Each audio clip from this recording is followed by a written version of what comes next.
Un gilet orange pour bien attirer l'œil. Myriam arpente les rues 8 heures par jour. Objectif, vendre Macadam, le plus ancien des journaux de rue. Et en 3 ans, elle a appris à essuyer les refus polis.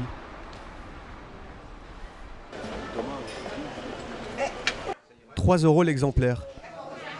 Si certains sont des habitués, l'envie d'aider prime parfois sur le contenu du magazine. Dès que j'ai un peu de monnaie au fond de la poche, je fais ce que je peux. Honnêtement, c'était plus pour aider qu'autre chose. C'est l'implication des vendeurs qui porte le journal. Il y en a 600 en France. Macadam leur permet de vivre avec le minimum et peut-être un tremplin pour un emploi plus stable. 80 magazines, pardon. Environ, je gagne 400 euros, 300 euros, 300 et quelques euros. À la sortie du métro, lieu de passage incontournable, Myriam tente de multiplier ses ventes. Malgré son expérience du terrain, trouver un acheteur reste difficile. Avec l'arrivée de la presse gratuite, Macadam connaît une chute des ventes. À ses débuts, il y a 20 ans, le journal vendait près de 100 000 exemplaires. Mais l'âge d'or est désormais révolu. Nous sommes dans le 11e arrondissement, un quartier populaire de la capitale.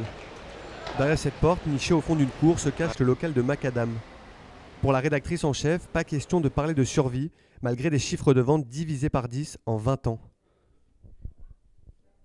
On travaille qu'avec des bénévoles, donc on a, comme je vous le disais, très peu de charges. Bon, on a ce petit local qu'il faut bien évidemment payer.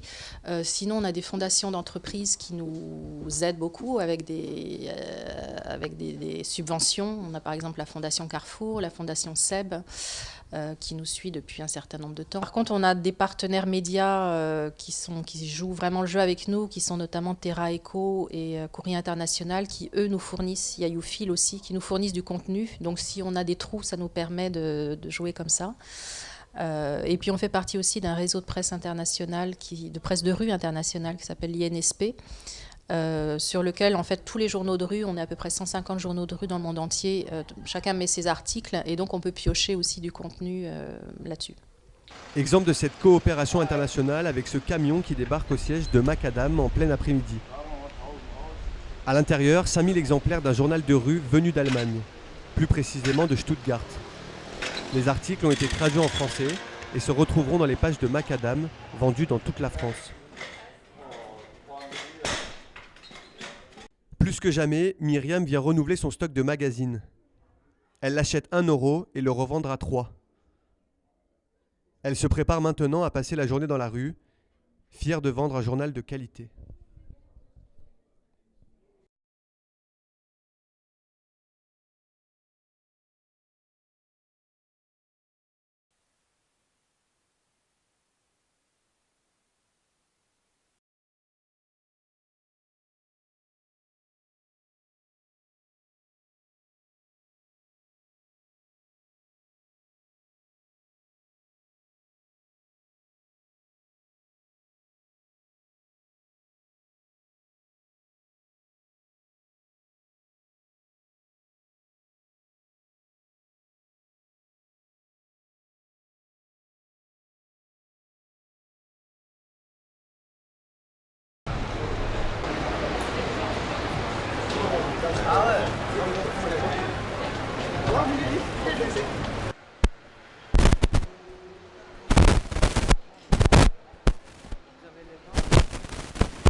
Le fait d'avoir le parti pris de mettre une personnalité en couverture chaque mois, c'est vrai que c'est aussi assez difficile de chaque mois avoir une nouvelle personne, ça demande énormément de temps.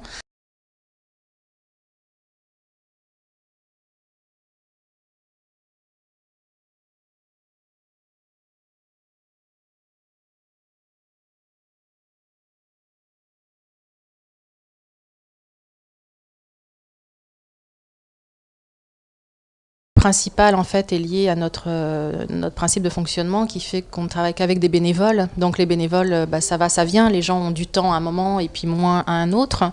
Donc c'est vrai que chaque mois, j'ai des rubriques qui rentrent tous les mois et puis tout d'un coup la personne n'a pas de temps ou quelque chose. Donc c'est toujours un petit peu sur le fil comme ça.